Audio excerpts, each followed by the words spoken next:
যত আইন খালি শুধু ট্রাফিক, ওনাদের আইন শুধু প্রাইভেট সেক্টর, আর কোনো জায়গায় আইন নাই। ওনাদের কোনো আইন নাই, শুধু ট্রাফিকে। গাড়ি কেন দাঁড়াইছে এটার জন্য, লোকাল গাড়ির প্রতি কোনো ইয়া নাই, অটোর প্রতি কোনো ইয়া নাই। রাস্তা দখল করে, ফুটপাথ দখল করে রাখছে, তাতে তাদের ওনার কোনো সমস্যা নাই। ট্রাফিকের একটাই সমস্যা, সেটা হলো প্রাইভেট সেক্টরের উপরে যত জুলুম অত্যাচার, প্রাইভেট সেক্টরের উপরে, আমাদের উপরে। আমরা ট্যাক্স দিচ্ছি রাস্তার, আমরা সব কিছু করতেছি, ওনারা আমাদেরকে প্রতিনিয়ত। হ্যাঁ, অবশ্যই ভিডিও হবে, অবশ্যই ভিডিও হবে। আমি সাধারণ নগর। হ্যাঁ, আপনার অসুবিধা নেই। আপনি যত অটোর উপরে কোনো মামলা নাই ওনাদের। আমি 5 মিনিট গাড়িটা দাঁড়া করাইছি, উনি আমার নামে মামলা দিয়ে দিছে।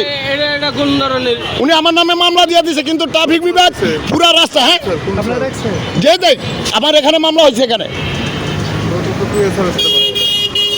ওনাদের কোনো জামিলা নাই। ওনারা শুধু ট্রাফিক বিভাগ, যে সরকার, যে গভর্নমেন্টকে চালাচ্ছে ট্যাক্স দিয়ে, তাদের উপরে তাদের